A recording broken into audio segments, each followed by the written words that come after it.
Assalamualaikum warahmatullahi wabarakatuh. Kami dari kelompok 10, Didi Purnomo, Faria, dan Syukron Mukmin akan mempresentasikan PowerPoint kami dengan judul Pembelajaran Multimedia Presentasi. Indikator yang akan kita capai pada pembahasan ini pertama yaitu pengertian media pembelajaran berbasis presentasi. Kedua, tujuan dan manfaat media pembelajaran berbasis presentasi. Ketiga, kelemahan media pembelajaran berbasis presentasi. Dan keempat, prosedur pemanfaatan media pembelajaran berbasis presentasi dalam proses pembelajaran.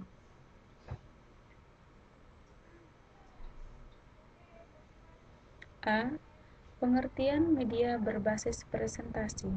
Media presentasi adalah pesan atau materi yang akan disampaikan yang dikemas dalam sebuah program komputer dan disajikan melalui perangkat alat saji atau proyektor.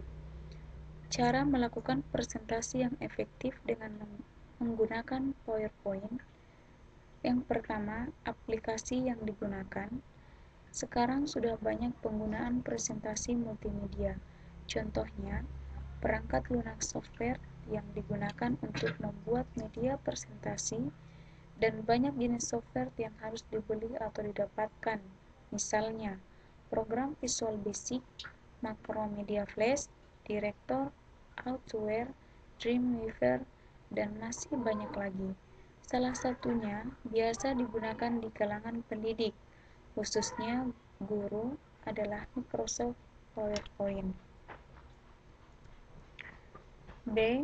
Prinsip pengembangan media presentasi untuk pembelajaran. Pertama, harus dikembangkan sesuai dengan prosedur pengembangan instruksional.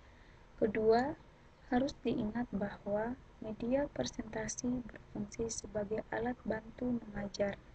Ketiga, pengembangan media presentasi seyogyanya mempertimbangkan atau menggunakan secara maksimal segala potensi dan karakteristik yang dimiliki oleh jenis media presentasi itu. Keempat, prinsip kebenaran materi dan kemenarikan sajian. Materi yang disajikan harus benar substansinya dan disajikan secara menarik. C. Teknis penulisan naskah pada media presentasi. Kegiatan yang kita lakukan pada saat menulis naskah media presentasi adalah mengurangi materi-materi pokok sesuai dengan tujuan yang telah ditentukan. Pertama, tentukan topik sesuai dengan materi yang disampaikan. Kedua, siapkan materi yang sesuai dengan tujuan yang telah ditentukan. Ketiga, identitas bahan-bahan tersebut untuk diseleksi mana yang sesuai dengan karakteristik media presentasi. Keempat, tuangkanlah pesan-pesan yang akan disajikan dalam bentuk teks atau kata-kata, gambar, animasi, dan lain-lain. Kelima, pastikan bahwa materi yang ditulis telah cukup lengkap, jelas, dan mudah dipahami oleh peserta. Keenam, sajikan isi materi secara berurut dan sistematis agar mempermudah penyajian dan pesan mudah dipahami. D. Langkah-langkah pembuatan media presentasi dengan menggunakan PowerPoint.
Selanjutnya B. Tujuan dan manfaat presentasi. Tujuan media berbasis presentasi adalah sebagai berikut. A. Menginformasikan. Presentasi berisi informasi yang akan disampaikan kepada orang lain. B. Meyakinkan. Presentasi berisi informasi, data, dan bukti-bukti yang disusun secara logis sehingga meyakinkan orang atas suatu topik tertentu. C. Membujuk. Presentasi yang berisi informasi, data, dan bukti-bukti yang disusun secara logis agar orang mau melakukan suatu aksi atau tindakan. Keempat, menginspirasi. Presentasi yang berusaha untuk membangkitkan inspirasi orang. Yang menghibur. Presentasi yang berusaha untuk memberi kesenangan pada orang lain melalui informasi yang diberikan. Manfaat media berbasis presentasi adalah sebagai berikut. A. Memperjelas pesan agar tidak terlalu verbalistis. B. Mengatasi keterbatasan ruang, waktu, tenaga, dan daya indera. C. Menimbulkan gairah belajar, interaksi lebih langsung antara murid dengan sumber belajar. D. Memungkinkan anak belajar mandiri sesuai dengan bakat dan kemampuan visual, auditori, dan kinestetiknya. E. Memberikan rangsangan yang sama, mempersamakan pengalaman dan menimbulkan persepsi yang sama. F. Proses pembelajaran mengandung 5 komponen: guru atau komunikator, bahan pembelajaran, media pembelajaran, siswa atau komunikan, dan tujuan pengajaran. C. Kelemahan dan kekurangan media presentasi. Kelebihan media presentasi adalah: A. Dapat menyajikan teks, gambar, foto, animasi, audio, dan video sehingga lebih menarik. B. Dapat menjangkau kelompok banyak. C. Tempo dan cara penyajiannya bisa disesuaikan. D. Penyajiannya masih bisa bertatap muka. E. Dapat digunakan secara berulang-ulang. F. Bahan materi-materinya mudah didapat dan pembuatannya tidak terlalu rumit sehingga tidak terlalu banyak mengeluarkan biaya pembuatannya. Kekurangan atau kelemahan media presentasi adalah: A. Ketergantungan arus listrik sangat tinggi. B. Media pendukungnya seperti komputer dan LCD cukup mahal. C. Penggunaan media ini sangat tergantung pada penyaji materi atau penyaji harus menguasai betul materinya. D. Materi masih sangat terbatas guru yang mampu membuat media presentasi. E. Disajikan hanya dalam bentuk teks dan kebanyakan hanya berbentuk animasi-animasi gambar saja. D. Prosedur pemanfaatan media berbasis presentasi dalam proses pembelajaran. Media berbasis presentasi, khususnya PowerPoint, digunakan pada fase kedua sampai pada fase keempat yang dilakukan pada kegiatan inti atau pada pertengahan pembelajaran. Media presentasi yang banyak digunakan saat ini adalah presentasi PowerPoint. Ini adalah bentuk yang paling sederhana dan paling mudah dan paling praktis sehingga paling banyak dipergunakan oleh kebanyakan pembicara, baik pembicara seminar, workshop, dan juga guru di kelas. Media berbasis presentasi dalam proses pembelajaran. Kegiatan awal: mengecek persiapan siswa, guru menyampaikan tujuan pembelajaran, guru memotivasi siswa, caranya dengan menampilkan gambar yang sesuai dengan materi yang akan diajarkan. Kegiatan inti: mendemonstrasikan pengetahuan, guru menjelaskan tentang materi yang akan diajarkan, membimbing pelatihan, guru menampilkan soal-soal yang akan diberikan kepada siswa supaya guru tidak lagi menulis di papan tulis soal latihan tersebut. Penutup: guru memberikan tugas di rumah. Guru menampilkan tugas-tugas rumah pada slide supaya siswa lebih cepat menyalin dan guru tidak lagi capek menuliskan tugas-tugas tersebut. Sekian dan terima kasih. Itulah presentasi dari kelompok kami. Assalamualaikum warahmatullahi wabarakatuh.